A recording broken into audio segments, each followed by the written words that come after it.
you sit down, there are two lumpy cushions keeping you from being in pain. And between those cushions is something called the the a-hole. I don't know if this should be the opening.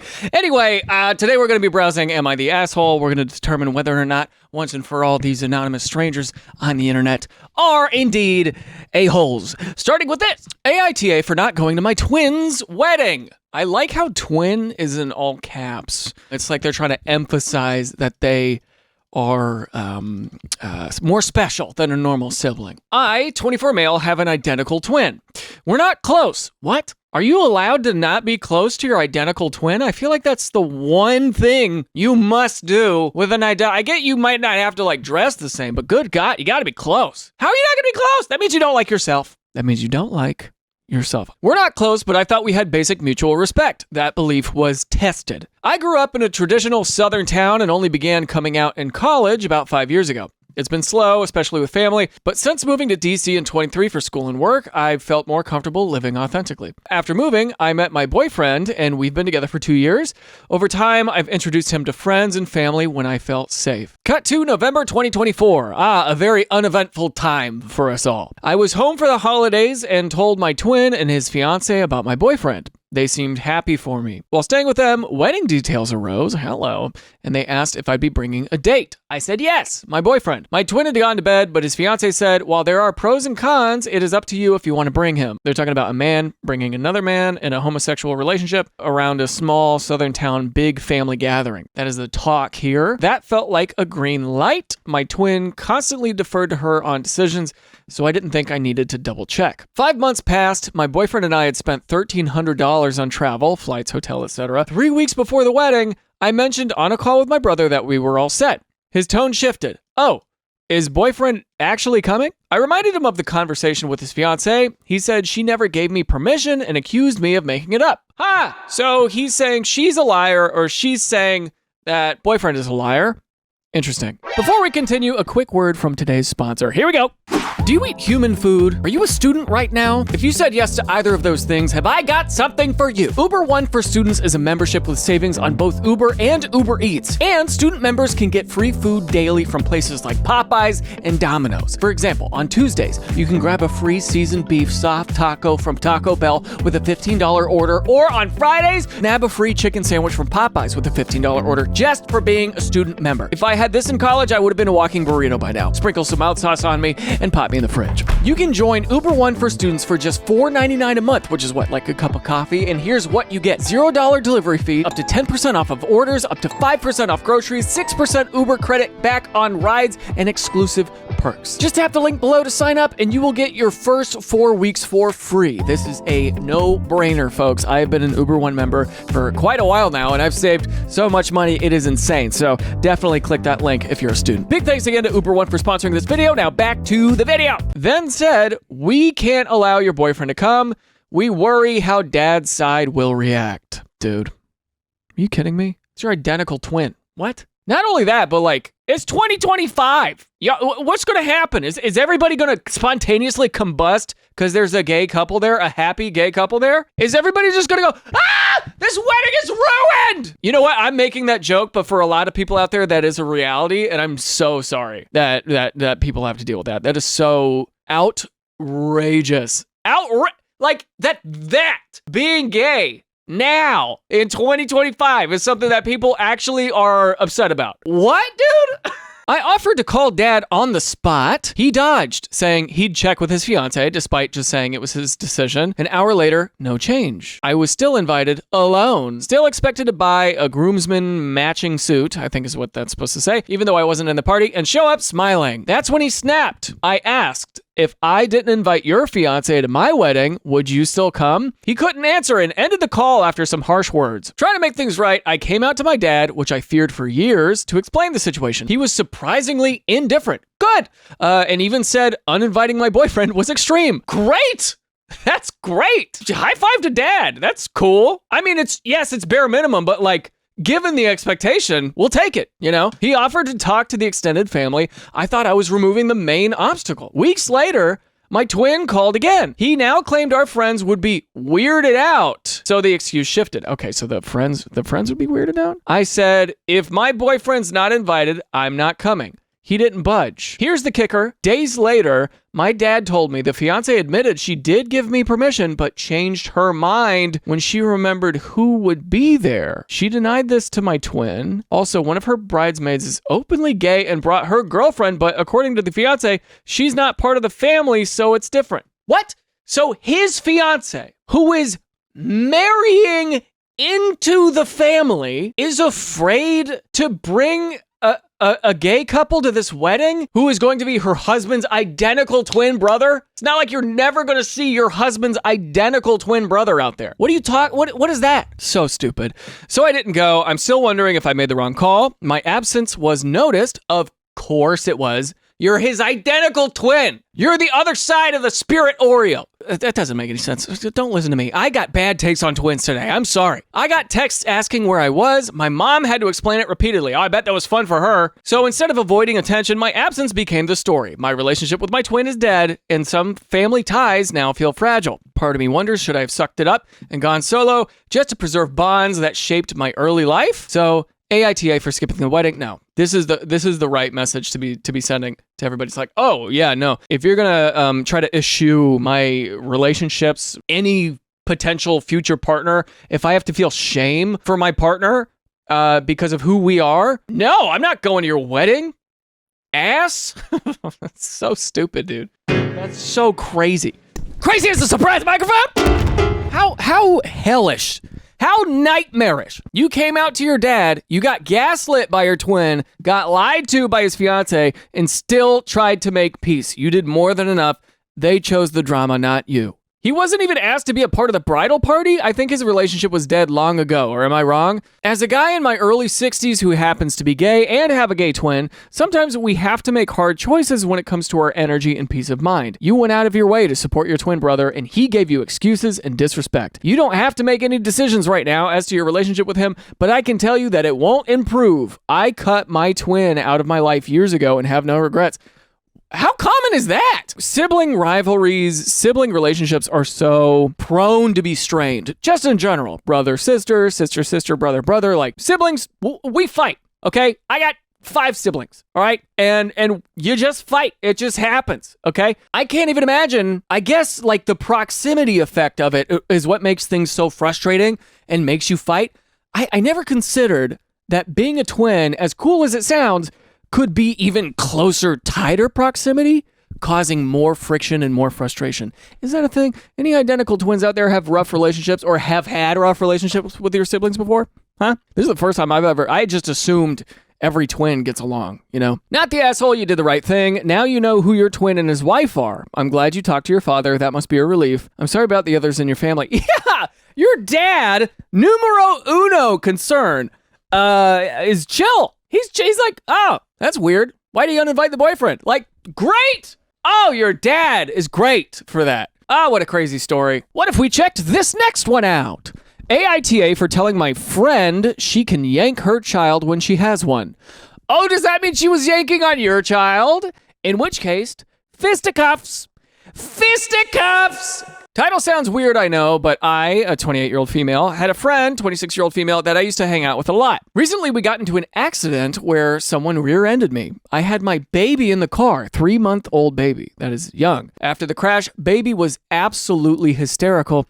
Of course she would be. My friend then tried to scramble in the mix of it to take her out of her car seat. I do admit I may have said it harshly to not remove the baby from her car seat until first responders got to us. I guess that makes sense, yeah. The car was not on fire, and we weren't in any mortal danger. On a normal day, anytime my baby gets to the point of hysteria, I soothe them, I hug them, I rock them, etc. That was a once in a blue moon occurrence. I didn't. I kept trying to shush and soothe the baby from the seat, but obviously she was scared and wanted her mama to hold her. At the hospital, both my friend and I got the all clear, and we were waiting on baby to be cleared. My friend went off on me, telling me that I'm a bad mom for not removing baby from the car seat. I simply explained to her it was better for baby to stay in the seat in case there was spinal damage. The seat keeps the spine aligned and and removing the baby from the car seat would cause further injury if there was already one. You did something that probably felt weird for you emotionally. I'm sure you wanted to pick the baby up and soothe the baby, but you know intellectually, you know scientifically that if you left the baby in the car seat, that is the best case scenario post-accident. So you did technically the best decision.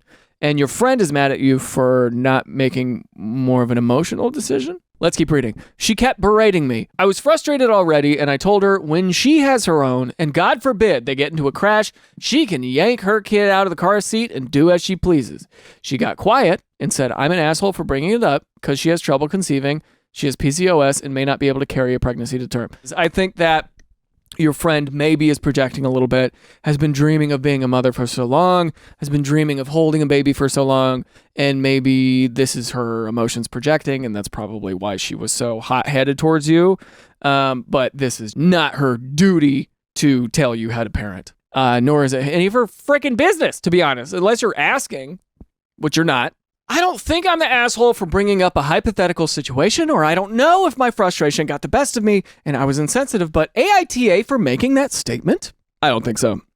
No. I mean, it depends on how you delivered it. I'm not going to lie to you. When you have your own kid, blah, blah, blah, blah, blah, like if it just came out of you like that, I don't think, but if you looked at her and go, yeah, when you finally have your, if you were doing some crap like that, I actually don't know. Either way, I don't know. She was trying to berate you after you were freshly out of an accident. Yeah, that's not a friend.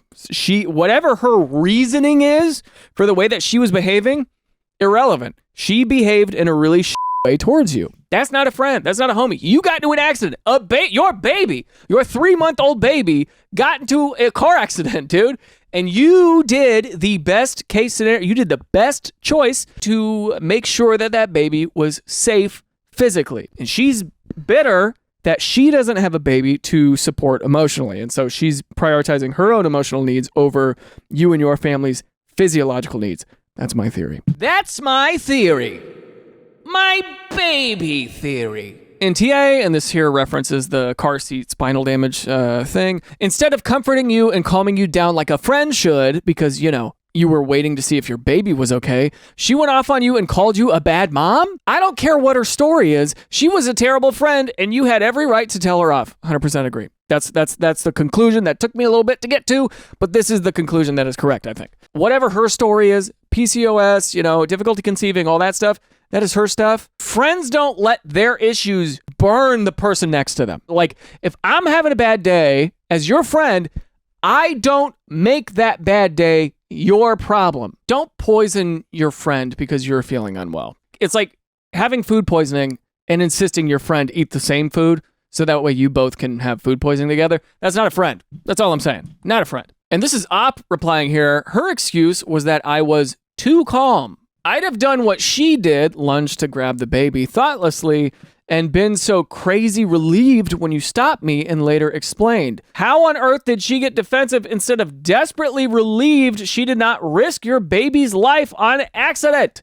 NTA. This replier says it's not her kid, so the consequences won't matter as much to her. Her hurt pride is more important. Is it a pride thing? This is a great comment here. It says, for some people, it is way more important that everyone knows they are right than that there is a good outcome. You said when she has her own child and not if you ever manage to get the breeding thing figured out. So I feel like you're perfectly aware and supportive of her condition. I don't think your phrasing was offensive, just realistic. And then somebody replied to the breeding comment, this is so Reddit, it hurts. Wonderful. I think I've read enough comments there.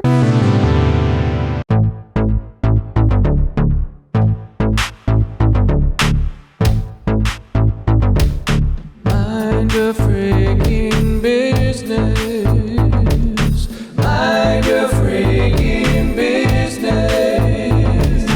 Mind your freaking business. Next story, AITA for locking myself in my office when we have company.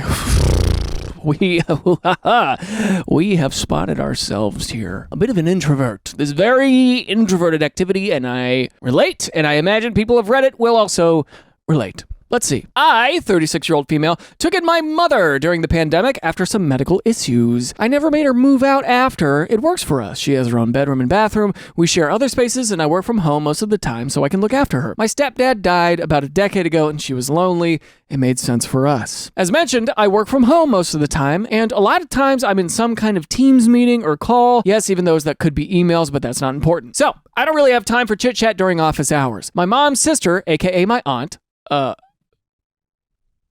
just want to hold space for that moment, tends to drop by unannounced to visit with my mom, which I don't really mind. But she had a tendency to step into my office without knocking while I'm working and start talking to me about her neighbor's sister's kids who did blah, blah, blah, blah, blah. I have more than once explained to her that I'm working or I'm on a call and I can't really chat right now. But she just keeps talking like nothing happened. Hey, this is a big thing. Pre-pandemic, when I was working from home, I learned very quickly that when you are working from home, some people don't see that as real. They don't see it as legit. You know, it's not their fault. I mean, it's not like they're intentionally like disrespecting you or your work time or something. It's just odd to see somebody working in the house, and it takes some getting used to. It takes some boundary setting to be like, hey, between the hours of 10 a.m. and 6 p.m., I don't want to talk about anything personal. I just want to get my stuff done. You know what I mean? Like, I got stuff I gotta do during these hours, you know. Today, she actually announced to my mom she was coming over. I reminded my mom to tell her that I'm working and on calls and cannot be disturbed. And my mom agreed she would tell her not to bother me. But just to be safe, I locked my office door so she couldn't walk in. Despite my mom telling her, she came upstairs and tried to open the door. And when it didn't open, she started knocking and calling out, "Hello, it's me, open up!"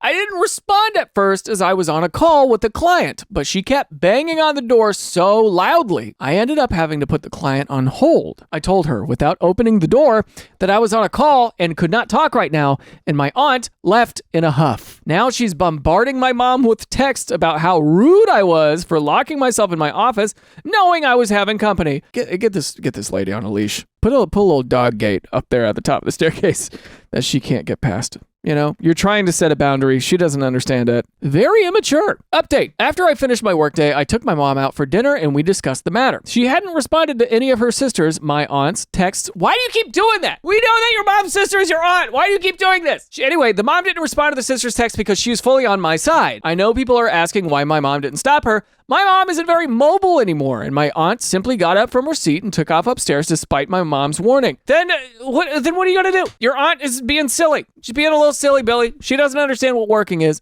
or at least working from home. What is your mom's sister doing, aka your aunt, huh? She should really mind your freaking business. One more time, she should mind your freaking business. Mind your freaking business. Dude, I just remembered Ozzy Osbourne died. We discussed it over dinner and we agreed that my aunt simply is no longer welcome during office hours. Since it's the only way to stop this behavior, either she can pick up my mom to go to a coffee shop and talk, come after office hours, or come over on the one day I work in office, meaning like not in the home office, but in the office. My aunt seems pretty pissy about it, calling their brother, my uncle, to complain also. But they gotta be in on this joke. That's ridiculous. What are you doing? But he texted me earlier saying he told her how wrong she was, and apparently her husband had also told her how wrong she was. So now she's currently stomping her feet at home because everybody's saying she's wrong. Delightful woman she is. Remind me to one day post a story about her Disneyland trip. Hey guys, guess what?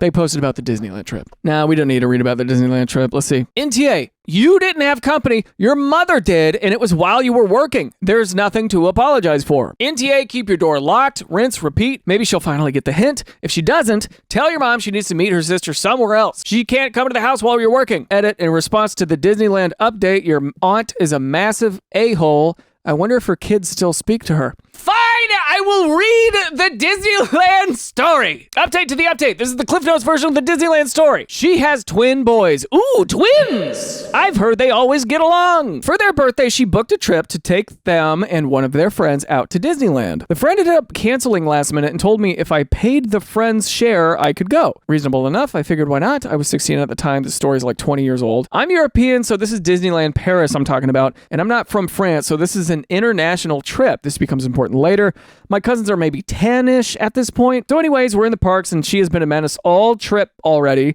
but I'm dealing with it. It is the last day, about 5 hours before we have to take our train back home, international traveling train with customs, etc. Like a plane, would only be less boarding time. One of my cousins wants to go on the rock and roller coaster. The other one doesn't. By the way, rock and roller coaster, epic. So good. If it's the exact same one in Paris that it is out here in Florida, I don't know.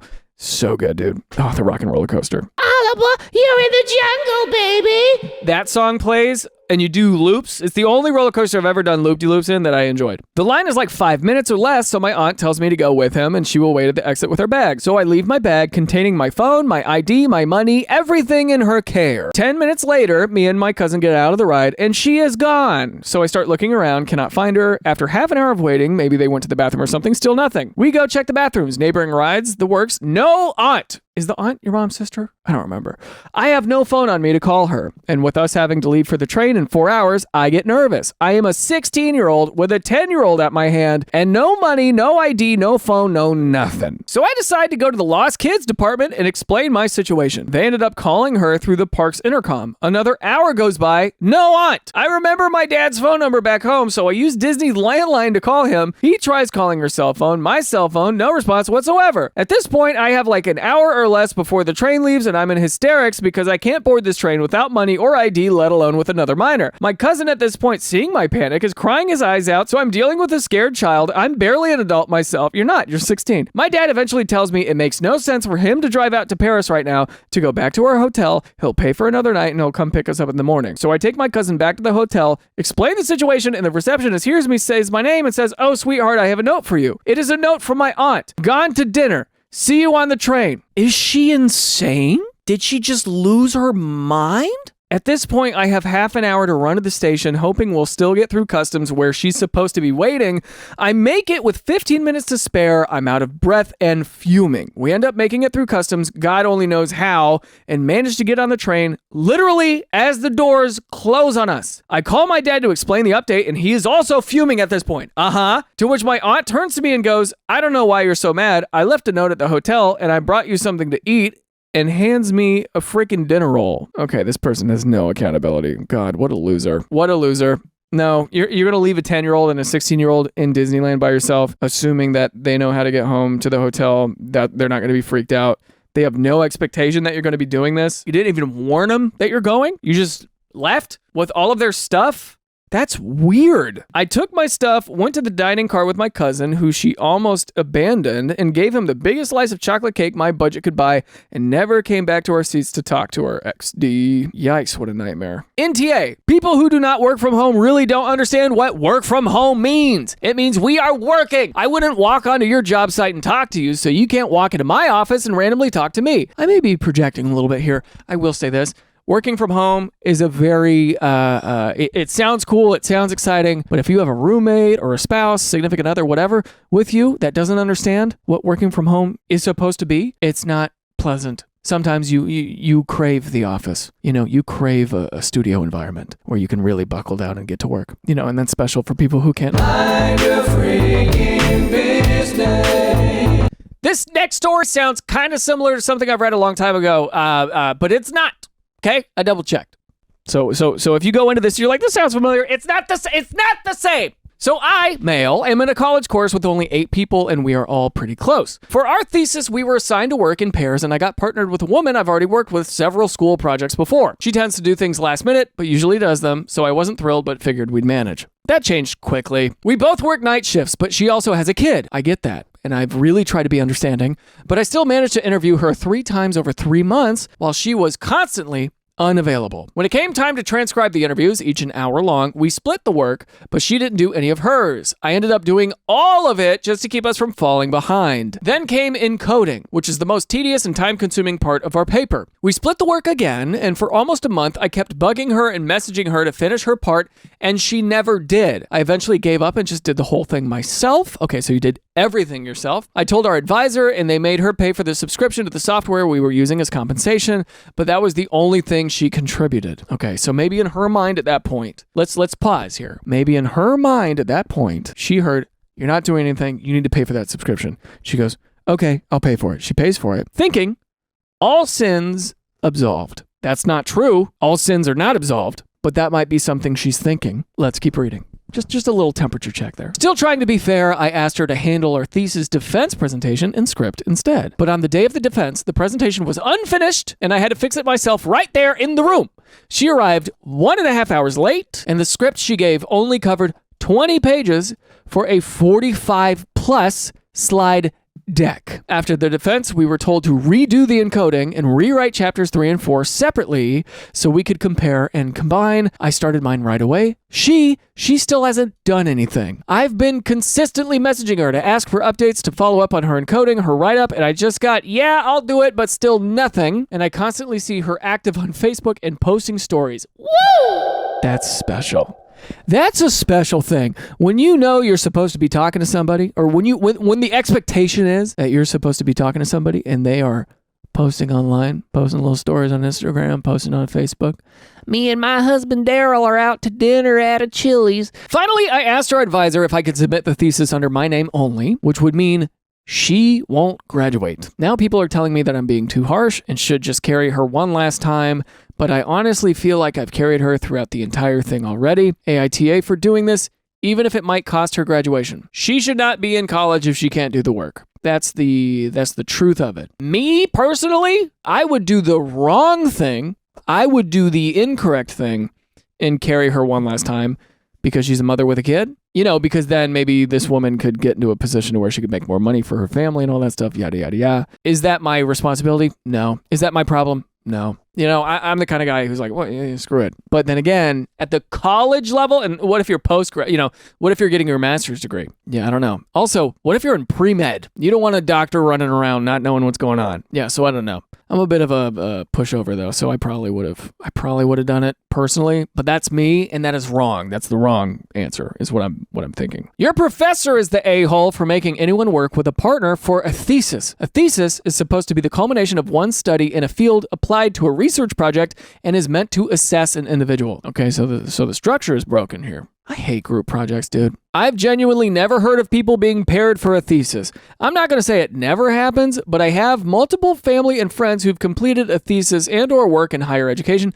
and I've never heard of a forced two-person thesis. What is this for? I can't believe there are joint theses in some fields. I've never heard of that. What a terribly designed way to defend your graduate degree. Why would they do that? Solo thesis work prevents exactly your situation from happening. Everybody's mad at the way it was structured, except for this commenter here who says, not only did she not contribute, she waited until the last minute every time to inform you, thereby increasing your stress. Oh yeah, and your unlikelihood to graduate. She almost took down the whole ship. I didn't even think of that. You're totally right to do what you did. I'm not blaming you, that's for sure. Had she just been upfront from the beginning, you could have done all the work with half the stress. She created emergencies you had to handle in TA. Absolutely, she damaged the quality of the final work by not contributing and making him make up for it at the last minute. Yeah, you know what? My sister, I'm going to shout out my sister right now. My sister had 2 kids while going to nursing school, and she graduated valedictorian with 2 kids. So it's possible. Next. AITA for embarrassing my more fit coworker. I'm a camp counselor who works with elementary-aged boys. I scream because elementary-aged boys, nightmare territory. Nightmare territory because they just be running around. They just be running around doing things, grabbing things, and just shaking it, throwing it. To give some context, I am incredibly short and fat. Like, I am under 5 feet tall and around 200 pounds. This does not affect my ability to do my job. I'm just as active as any other counselor. I work with the kids just as much. I have to get blood tests done regularly for unrelated reasons, not related to why I'm so short. And there's never really any concern when it comes to my cholesterol or insulin or anything weight related. I'm just saying this so you have some context for my general appearance and the fact that no, my weight doesn't affect my health or my level of activity. My co-counselor is a guy around my age who I think is a baseball player. We could not look more different. He's got more than a foot of height on me and probably about the same weight, so he's obviously more visibly fit. He brags a lot about how even after we spend all day chasing kids in the sun, he still goes to the gym for a couple of hours. The issue is when it comes to actually having to use strength practically. I outdo him every time. I'm not trying to do it intentionally. But when we have to carry 20 kids' backpacks and he can only handle 8 while I have 12, or when he can't open a jar, or when we have to lug heavy equipment and he's huffing and puffing while I'm not having a problem, it becomes pretty evident that I am just stronger than him, at least for stuff like that. That's fine. That's cool. I'm sure he could outbench me or whatever proper fitness stuff is, and trust me, he crushes me when we play sports with the kids. I'm just talking about that kind of work. The issue is that the kids have started to pick up on the fact that I am the strong counselor. If they want to be picked up or can't open something in their lunch or want a break from carrying their bag on a hike, they come to me. Apparently, my co-counselor complained to one of the other counselors that I am embarrassing him because a guy like me shouldn't be stronger than a guy like him. Are you sure that's why he said that? I'm saying this because, like, you know, at the gym, if you see somebody outbench you, you're like, man, that guy's putting me to shame. God, he's just embarrassing all of us, huh? You know, there's a version of this where it's not horrible, you know, so be wary of that. Just so that, because I don't want you internalizing when somebody didn't necessarily mean harm, but I'm saying this early because there's more story, so let's keep reading. That counselor then came to me and told me I should tone it down because it can be hard for someone who prides themselves on being an athlete to be worse at something than a guy like me. I said there was no way I was going to do my job worse just to protect his ego, and the other counselor said I was being a jerk,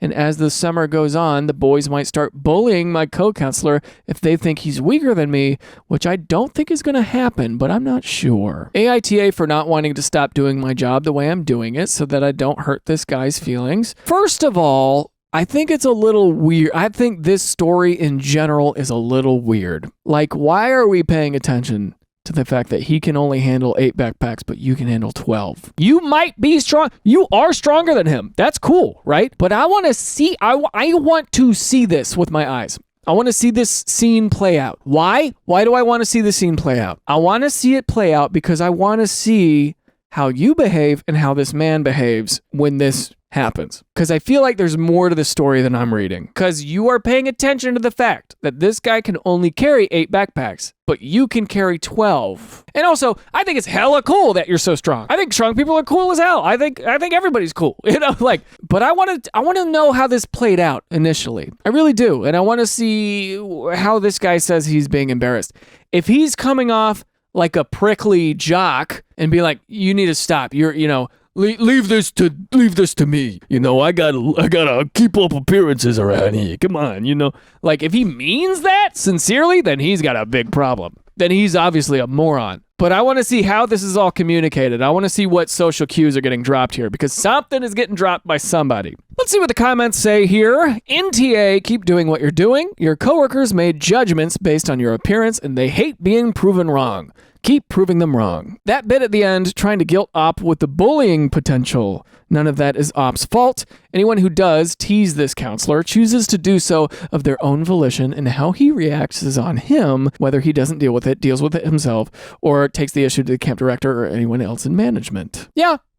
Totally. And the bullying thing is a weird thing. Come on, man. These kids are going to pay. Okay, the way that I see this going down, the way that I would imagine somebody actually saying this, genuinely, sincerely saying this is, come on, man, you're making me look bad. You're embarrassing me. Come on. Like, a guy saying that is something that I could picture being a realistic conversation. That is somewhat like half-hearted, you know, like a joke. You know, come on, man, you're putting me to shame. You're embarrassing me, right? That is a realistic thing that I can see happening. So you'd be like, man, come on, the kids are going to bully me. Come on, stop it. Nope, going to keep doing my job. I could see that scene playing out. And then technically, when you write that on paper and you put it here, it reads a certain way. That's what I think happened in reality, and I wonder if it's being a little distorted in the story. God, what a strange story. Sucks if it really is like this. NTA, you're just doing your job, and from the sounds of it, a pretty good one at that. If anyone's the a-hole here, it's your co-counselor. Sure, lots of people feel insecure about their strength or whatever superficial way in which they measure themselves, but he should in no way be disrespectful to you like that. You are living a healthy life, and he should be happy for you and for that. Wait. I'm sorry. Did he actually say... That counselor then came in and told me to tone it down because it can be hard for someone who prides himself on being an athlete to be worse at something than a guy like me. If this was said out loud, then yeah, the guy sucks. Like, that's awful. If they said this, then there goes any of my arguments at all. A guy like you, and I'm sorry, I'm not trying to make it seem like I'm sympathizing with this guy. I just can't. I mentally, I think because I grew up around my dad, who's, a bigger dude, strong guy, and like, he's not shredded, but he's big, And like, I understand that, yeah, big is strong, most of the time, a lot of times. It's just so hard for me to wrap my head around somebody being such a dick. Punishing you for going above and beyond because you have a medical condition certainly seems like something legally discrimination, regardless of the country you're in. I don't imagine that's smiled upon. Personally, I just start pressing them on what a guy like you means. Make them say it out loud and ask them if they'd be giving you shit for doing a good job if you looked different. Yeah, see, that's it. Am I missing something here? This comment here says, yeah, no way this story is real. Effing embarrassing how many people here think it is. What do you guys think? Do you think the story is real? Because it just seems a little off. I don't know. We've seen a lot of people here today disturbing others. Every single one of us is eager for homeostasis, a feeling of calm, peace, serenity, until some jerk comes along and just ruins your day. And to them I say, mind your freaking business. Outro. Mind your freaking